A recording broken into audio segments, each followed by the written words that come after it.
Hello everyone, welcome you all in our online learning platform let's study India. आज के इस video में हम एंजाइम इनहिबिशन के बारे में डिस्कस करेंगे।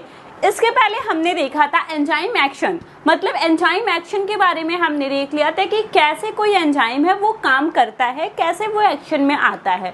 हमने कुछ फैक्टर्स के बारे में भी डिस्कस किया कि कौन कौन से ऐसे फैक्टर्स होते हैं जो एंजाइम एक्शन को अफेक्ट करते हैं। अब हम जो बात करेंगे वो हम बात करेंगे एंजाइम इनहिबिशन के बारे में कि अगर मतलब कि किसी एंजाइम को रोकना हो, इनहिबिट करना हो उसके एक्शन को, तो क्या होता है और कैसे होता है। तो आज के इस वीडियो में हम एंजाइम इनहिबिशन के बारे में ही पढ़ेंगे।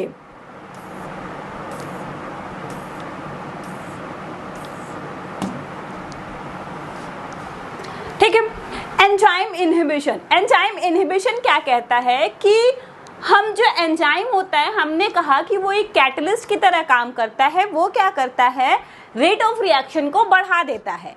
अब यहाँ पे क्या करना है, कैसे एंजाइम को इनएक्टिव कर दें हम कि आगे की प्रोसेस जो है वो ना हो, वो इनहिबिट हो जाए, वो रुक जाए वहाँ पे।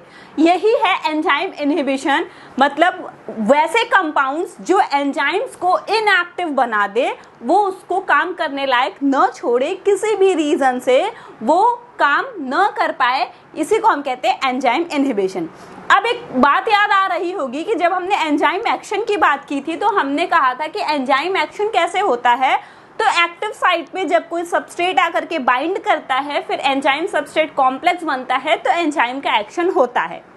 अब अगर हमें क्या करना है, एंजाइम इनहिबिशन कराना है, मतलब एंजाइम को इनएक्टिव कराना है कि काम ना हो, तो उसके लिए हमें कहाँ टारगेट करना पड़ेगा, हमें उसके एक्टिव साइट को टारगेट करना होगा। हमें एंजाइम के साथ कुछ ऐसा करना होगा कि जो उसका एक्टिव साइट है वो डिफॉर्म हो जाए, या कुछ भी ऐसा हो जाए जिसकी वजह से एंजाइम जो है वो सबस्ट्रेट से बाइंड न करे, एंजाइम सबस्ट्रेट का कॉम्प्लेक्स जो है वो न बन पाए। एंजाइम सबस्ट्रेट का कॉम्प्लेक्स नहीं बन पाएगा, इट मीन्स क्या कि आगे की प्रोसेस जो होगी वो नहीं हो पाएगी। ये एंजाइम इनहिबिशन का ओवरव्यू है। अब हम देखते हैं कि क्या है, यहाँ पे क्या लिखा हुआ है, compound which convert enzyme into inactive substrate and then adversely affect the rate of enzymatic reaction। ऐसे कंपाउंड जो एंजाइम को अफेक्ट करे, एंजाइम को इनएक्टिव बना दे, उसको सबस्ट्रेट से बाइंड न होने दें, जो कि क्या करे, उस पूरे रिएक्शन के रेट को बहुत ही बुरी तरीके से, बहुत एडवर्सली अफेक्ट करे, जिसकी वजह से जो रेट है वो नहीं हो पाएगा, वो प्रोसेस जो है वो कंप्लीट नहीं हो पाएगी। उसी को हम क्या कहते हैं, कॉल्ड एज एंजाइम इनहिबिशन। ऐसे कंपाउंड जो एंजाइम को इनएक्टिव बना दे। ठीक, और अगर इस एंजाइम इनहिबिशन की अगर हम बात करें तो ये दो तरीके की होती हैं। दो तरीके में, एक आता है रिवर्सिबल और दूसरा आता है इरिवर्सिबल। रिवर्सिबल मतलब जो बाद में चेंज किया जा सकता है, इरिवर्सिबल जो बाद में वापस पहले जैसा जिसको नहीं बनाया जा सकता है, वो हो जाएगा इरिवर्सिबल। अब हम दोनों को डिटेल में देखेंगे कि रिवर्सिबल क्या होता है और इरिवर्सिबल क्या होता है। ठीक, अब यहाँ पे देखिए हमने क्या कहा कि एंजाइम इनहिबिशन एक ऐसी प्रोसेस है जिसमें जो एंजाइम होता है उसको क्या करना है, इनएक्टिव कर देना है। आप यहाँ पे देखो, ये एक एंजाइम है जिसके पास सबस्ट्रेट बाइंडिंग साइट, जिसको हम एक्टिव साइट कहते थे। लेकिन यहाँ पे दिक्कत क्या होगा कि एंजाइम के पास एक और साइट होता है जिसको हम कहते हैं एलोस्टेरिक साइट। क्या कहते हैं, एलोस्टेरिक साइट। ये क्या करता है कि आप यहाँ पे आपको दो रिएक्शन दिख रहे होंगे। एक तो ये आपको एंजाइम दिख रहा है, इसके पास एक सबस्ट्रेट बाइंडिंग साइट है और ये आपका सबस्ट्रेट है।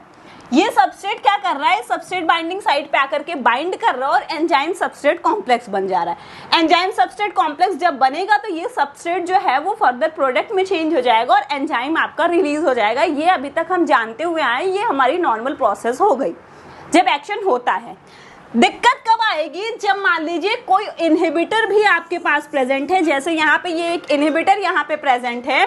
ये इनहिबिटर क्या करेगा कि एलोस्टेरिक साइट पे जाकर के बाइंड कर जाएगा, ये आपका एलोस्टेरिक साइट पे जाकर के बाइंड कर जाएगा और उसकी वजह से क्या होगा कि जो आप एक्टिव साइट देख रहे हो, यहाँ पे आप एक्टिव साइट देखो कैसा है, इसी के हिसाब से सबस्ट्रेट था तो उसकी वजह से क्या हो रहा था कि उसके बीच में सबस्ट्रेट आकर के बाइंड कर जा रहा था और काम हो जा रहा था। हमने लॉक एंड की मॉडल पढ़ा है जिसमें हमने ये कहा कि एंजाइम जो होता है वो क्या करता है कि जैसा एक्टिव साइट सबस्ट्रेट के हिसाब से रहता है तो वो उसमें जाकर के फिट हो जाता है और वो क्या करता है, अपना बाइंडिंग कर लेता है और कॉम्प्लेक्स बन जाता है। लेकिन यहाँ पे क्या हो रहा है कि एक इनहिबिटर प्रेजेंट है जो एलोस्टेरिक साइट पे जाकर के बाइंड हो जा रहा है। उसके बाइंड होने की वजह से जो केमिस्ट्री है एक्टिव साइट की वो चेंज हो जा रही है और एक्टिव साइट का शेप भी आप देख रहे हो यहाँ पे चेंज हो गया है। अब आपको लगता है क्या कि ये सबस्ट्रेट यहाँ पे जाकर के इस एक्टिव साइट में बाइंड कर पाएगा? तो वो यहाँ पे बाइंड नहीं कर पाएगा और वो वहाँ पे बाइंड नहीं करेगा तो कोई रिएक्शन नहीं होगा। क्यों? क्योंकि एंजाइम सबस्ट्रेट कॉम्प्लेक्स का ही फॉर्मेशन नहीं हो रहा है। तो ये हो गया कि ये नॉर्मल रिएक्शन था, लेकिन अब इसके बाद यहाँ पे सबस्ट्रेट बाइंड नहीं कर रहा है। क्यों? क्योंकि इसकी एक्टिव साइट की जो केमिस्ट्री है, जो सिमेट्री है वो चेंज हो गई। क्यों चेंज हो गई? क्योंकि यहाँ पे क्या हो रहा है, कोई इनहिबिटर जो है वो एलोस्टेरिक साइट पे आकर के बाइंड हो जा रहा है इसकी वजह से। तो ये हो गया एंजाइम इनहिबिशन का कॉन्सेप्ट। यहाँ से हमें ये समझ में आ गया कि एंजाइम इनहिबिशन जो हो रहा है वो कैसे हो रहा है। अब बात करते हैं रिवर्सिबल एंजाइम इनहिबिशन की।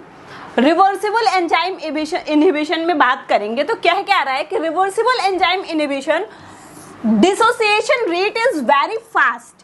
यहाँ पे जो डिसोसिएशन रेट होता है वो बहुत फास्ट होता है, मतलब जो कॉम्प्लेक्स बनेगा वो उतनी ही जल्दी डिसोसिएट भी हो जाएगा, तभी तो रिवर्सिबल कहलाएगा।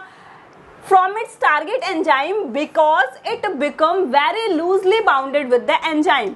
वो अपने टारगेट एंजाइम से उसका डिसोसिएशन बहुत फास्ट होता है और किसी भी चीज का डिसोसिएशन तभी फास्ट होगा जब वो क्या होगा कि उसकी जो बॉन्डिंग है वो बहुत वीक हो। अगर दोनों के बीच में एक वीक बॉन्ड बन रहा है, कमजोर बॉन्ड बन रहा है, तो उस टाइम पे क्या होगा कि वो बॉन्ड का टूटना भी उतना ही आसान होगा, क्योंकि बॉन्ड जो बना हुआ है वो बहुत स्ट्रॉन्ग बॉन्ड नहीं है।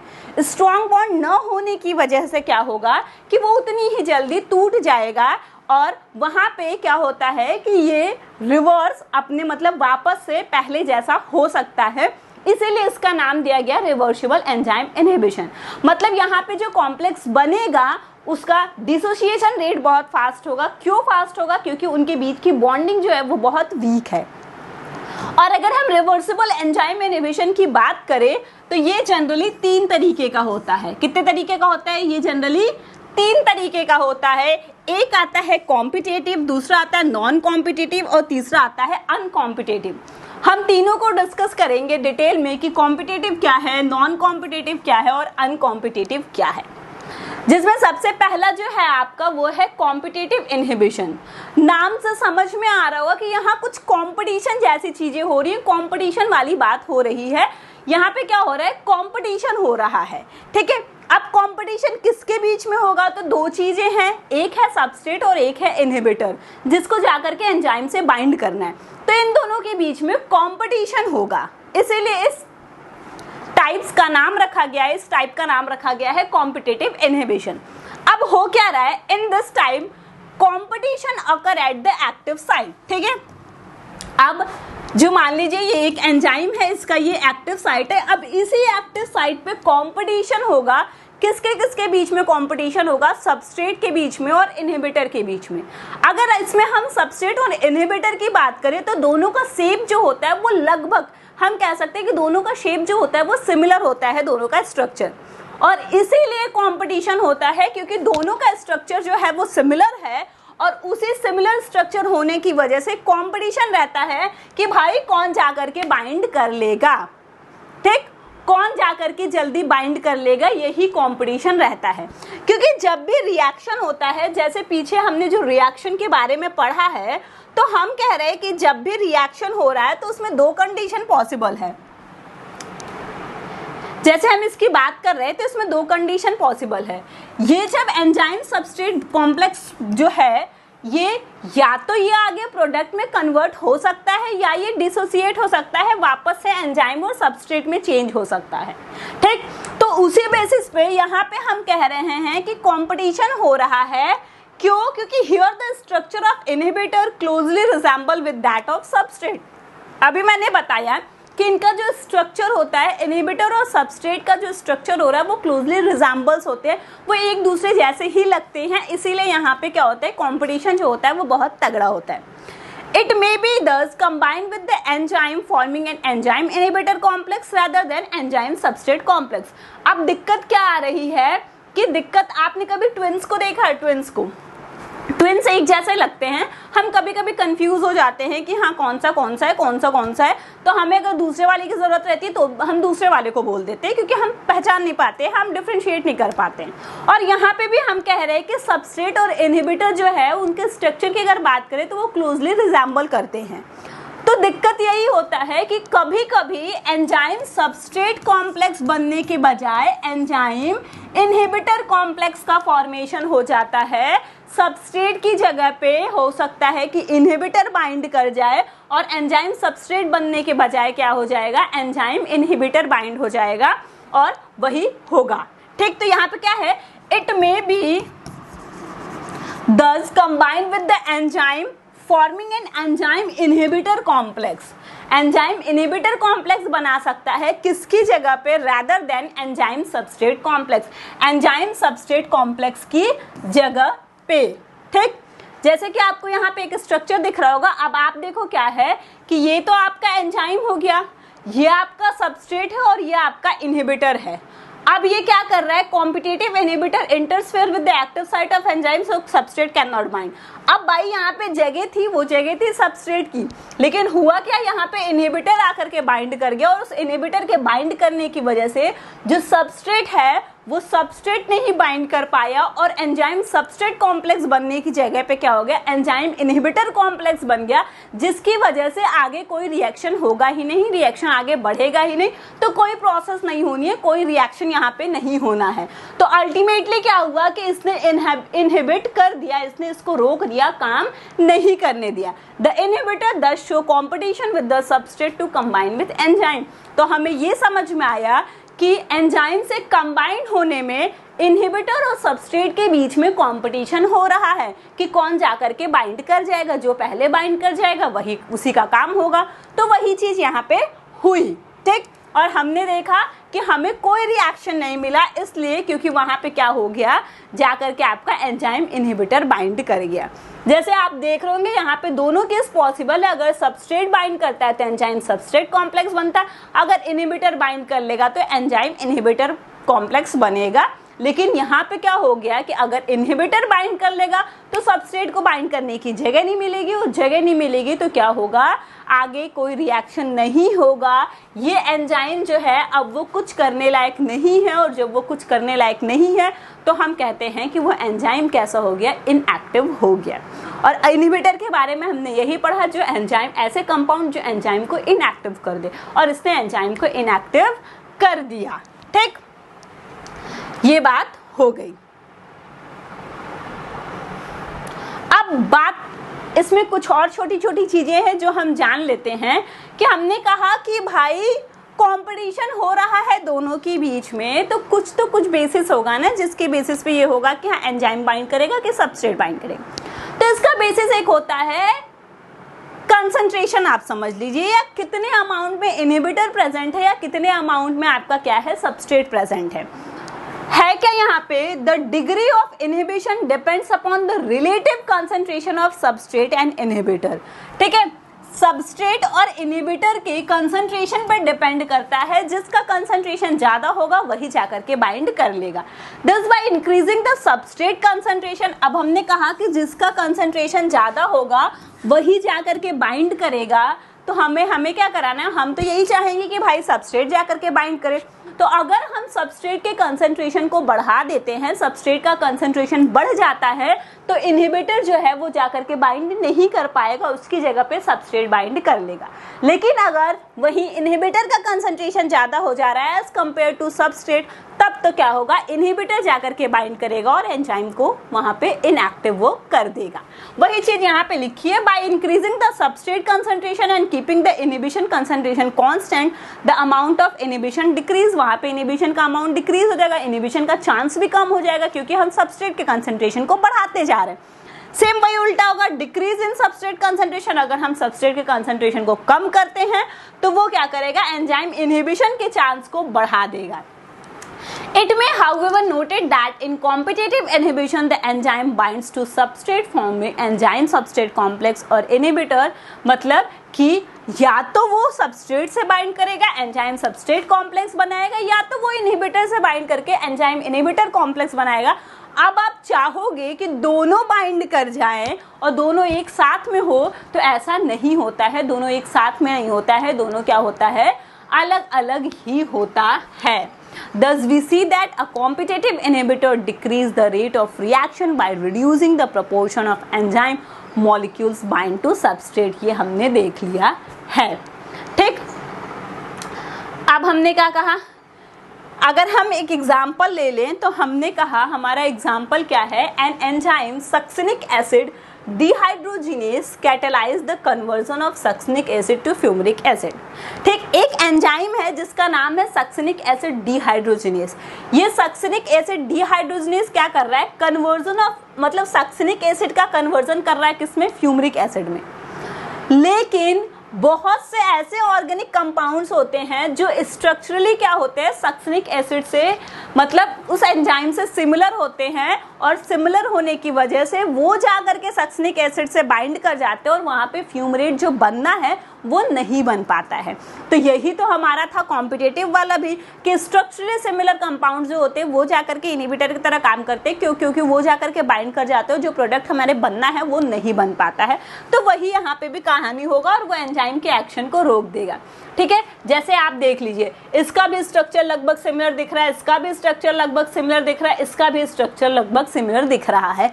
तो सिमिलर स्ट्रक्चर होने की वजह से हो सकता है बाइंड इसको करना है तो वो बाइंड कर जाए, उसको करना है तो ये बाइंड कर जाए, और इसी वजह से जो हमारा डिजायर प्रोडक्ट होगा वो हमें हमारा डिजायर प्रोडक्ट नहीं मिलेगा, और एंजाइम जो होगा वो इनएक्टिव की तरह मान लिया जाएगा, क्योंकि जो हमारा काम था वो तो हुआ ही नहीं।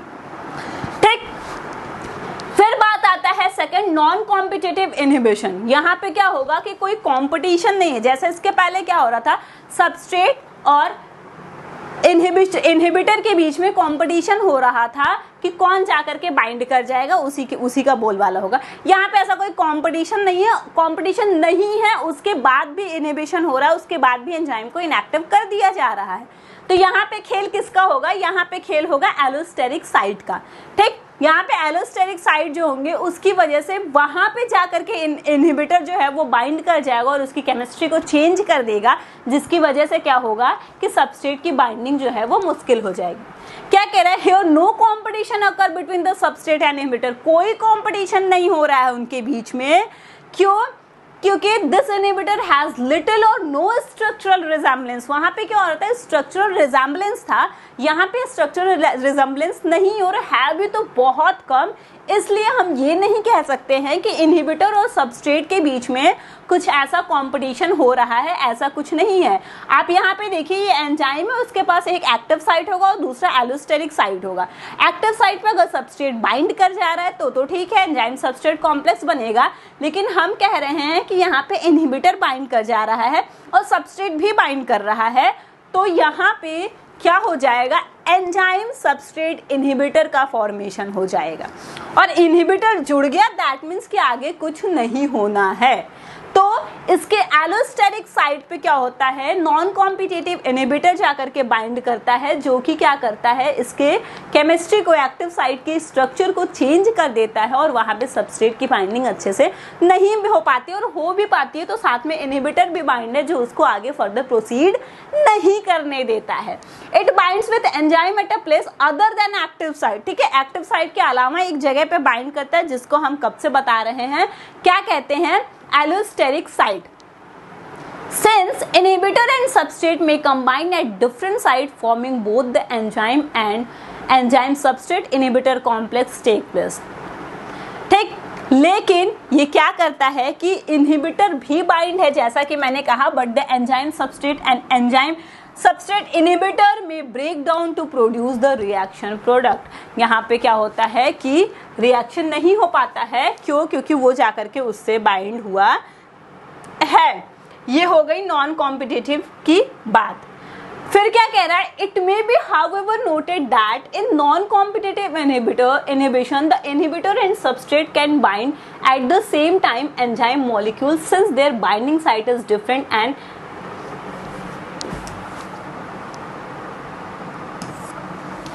हेंस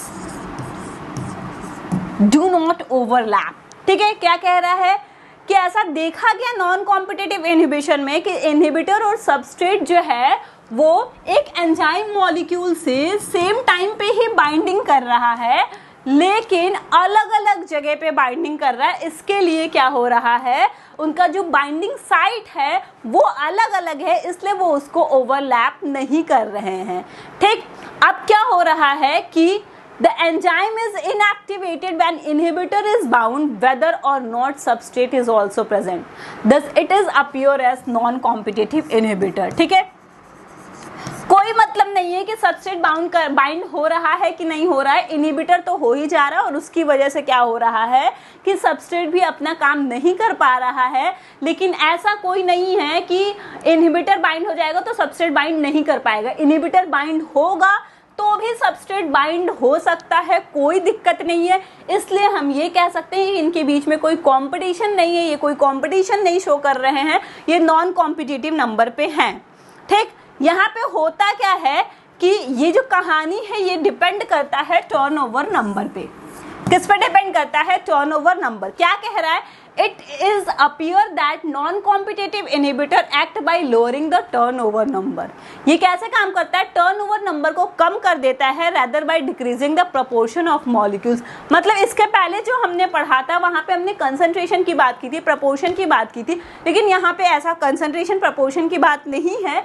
यहाँ पे क्या हो रहा है, यहाँ पे खेल टर्नओवर नंबर का है, वो टर्नओवर नंबर को डिक्रीज कर दे रहा है और उस टर्नओवर नंबर को लोअर करके ही वो जा करके उससे बाइंड कर जा रहा है।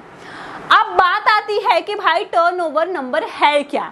तो टर्नओवर नंबर जो होता है किसी भी मॉलिक्यूल का, वो ये होता है कि number of substrate molecule convert into product per unit time. Per unit time में कितने सबस्ट्रेट मॉलिक्यूल्स जो हैं वो प्रोडक्ट में कन्वर्ट हो रहे हैं, पर यूनिट टाइम में कितने नंबर ऑफ सबस्ट्रेट मॉलिक्यूल्स जो हैं वो प्रोडक्ट मॉलिक्यूल्स में कन्वर्ट हो रहे हैं। कब, जब एंजाइम जो है वो फुली सैचुरेटेड कंडीशन में होगा। The catalytic power of enzyme is measured by turnover number. किसी भी एंजाइम के कैटालिटिक पावर, कितना कैटालिटिक है वो उसके टर्नओवर नंबर से ही मेजर किया जाता है, और मॉलिक्यूल एक्टिविटी या उस मॉलिक्यूल की कितनी एक्टिविटी है। अब होता क्या है, the number of substrate molecules convert into product. जो मैंने कहा कि सबस्ट्रेट मॉलिक्यूल, कितने number of substrate molecules product में कन्वर्ट होते हैं पर यूनिट टाइम। कब, जब एंजाइम क्या होता है, फुली सैचुरेटेड होता है सबस्ट्रेट से। एंजाइम जो है पूरी तरीके से सबस्ट्रेट से सैचुरेटेड है, और उस टाइम में, मतलब पूरी तरीके से सबस्ट्रेट से सैचुरेटेड कंडीशन एकदम एक्सट्रीम कंडीशन है, उस टाइम में कितने नंबर ऑफ मॉलिक्यूल्स जो हैं सबस्ट्रेट के वो प्रोडक्ट में कन्वर्ट हो रहे हैं, वही उसका टर्नओवर नंबर होता है। जैसे a single molecule of catalyze can convert 5 like hydrogen peroxide molecules into water and O2 in a minute। ठीक है, 1 मिनट में 5 लाख क्या कर रहा है, 1 मिनट में एक कैटलिस्ट है जो कन्वर्ट कर रहा है 5 लाख हाइड्रोजन पेरोक्साइड मॉलिक्यूल्स को, किस में, ऑक्सीजन और वाटर में, 1 मिनट में। तो ये इसका टर्नओवर नंबर शो करता है। अब एग्जाम्पल की बात कर लेंगे नॉन कॉम्पिटिटिव इनहिबिशन की। तो पहला एग्जाम्पल क्या कह रहा है, वेरियस हैवी मेटल्स आयन, जैसे Ag+2 हो गया, Pb+2 हो गया, Hg हो गया, ये क्या करते हैं, inhibit the activity of variety of enzymes. जो हैवी मेटल आयंस होते हैं ये बहुत से एंजाइम्स की एक्टिविटी को इनहिबिट कर देते हैं। जैसे यूरिएज क्या करता है, urease activity decreases in the presence of Ag+2। Ag+2 के प्रेजेंस में यूरिएज के एक्टिविटी जो होती है वो कम हो जाती है। उसी तरीके से similarly cyanide and hydrogen sulphide strongly inhibit in the action of iron containing enzyme like catalase and peroxidase. उसके बाद जो तीसरा आता है वो क्या आता है, अनकॉम्पिटिटिव इनहिबिटर। ठीक है, यहाँ पे क्या है, अनकॉम्पिटिटिव इनहिबिटर। यहाँ पे आप देख रहे हो कि यहाँ पे क्या हो रहा है कि अनकॉम्पिटिटिव इनहिबिटर जो है वो सबस्ट्रेट के बाइंड होने के बाद बाइंड होता है। सब एक में हमने देखा क्या कि सबस्ट्रेट और उसके बीच में कंपटीशन हो रहा था, दूसरे में हमने देखा दोनों साथ में बाइंड हो रहे थे। यहाँ पे क्या है, सबस्ट्रेट के बाइंड होने के बाद जो अनकॉम्पिटिटिव इनहिबिटर होता है वो आकर के बाइंड करता है और उसको इनएक्टिव कर देता है। क्या हो रहा है, uncompetitive inhibitor also bind at allosteric site. ये भी क्या होता है, एक्टिव साइट पे नहीं बाइंड करता है, ये भी एलोस्टेरिक साइट पे ही बाइंड करेगा, लेकिन इसकी बाइंडिंग कम होगी। इसकी बाइंडिंग तब होगी जब एंजाइम सबस्ट्रेट कॉम्प्लेक्स बन जाएगा। ठीक, एंजाइम सबस्ट्रेट कॉम्प्लेक्स बनेगा, उसके बाद हमने क्या कहा था कि उसके बाद क्या होता है, जो सबस्ट्रेट होता है वो प्रोडक्ट में कन्वर्ट हो जाता है और एंजाइम फ्री हो जाता है। लेकिन जैसे ही एंजाइम सबस्ट्रेट कॉम्प्लेक्स बन रहा है, एलोस्टेरिक साइट पे एक इनहिबिटर आकर के बाइंड कर दे रहा है जो एंजाइम को दोबारा से फ्री नहीं होने दे रहा है। और एंजाइम फ्री नहीं हो रहा है मतलब वहां पे क्या हो रहा है, एंजाइम सबस्ट्रेट इनहिबिटर का फॉर्मेशन हो जा रहा है, जिसकी वजह से आगे कोई रिएक्शन नहीं हो पा रही है। आप देख रहे होगे यहाँ पे क्या हो रहा है, एंजाइम सबस्ट्रेट है बाइंड किया, उससे आके इनहिबिटर बाइंड कर जा रहा है, एंजाइम सबस्ट्रेट इनहिबिटर हो जा रहा है, जिसकी वजह से कोई रिएक्शन जो हो रही है वो नहीं हो पा रही है और यहाँ पे ये दिक्कत आ रही है। आप देखो यहाँ एंजाइम है, उससे पहले अच्छा खासा सबस्ट्रेट आकर के बाइंड कर दिया, लेकिन उसके बाद फिर जाकर के इनहिबिटर बाइंड कर जा रहा है और यहाँ पे कहानी ऐसी हो रही है। तो ये तो बात रही कि रिवर्सिबल की। अब हम बात करेंगे इरिवर्सिबल एंजाइम इनहिबिशन की। इरिवर्सिबल एंजाइम इनहिबिशन क्या कहता है कि रिवर्सिबल एंजाइम इनहिबिशन को कहा गया कि reversible enzyme inhibition was once categorized and tested at non competitive inhibitor. इसको मतलब रिवर्सिबल इनहिबिशन को एक बार नॉन कॉम्पिटिटिव इनहिबिशन की तरह ही देखा गया था, but it is now categorized as a different type of inhibition. लेकिन अब इसको डिफरेंट टाइप कर लिया गया है। Irreversible inhibitions are those that combine with or destroy a functional group or enzyme that is essential for its activity.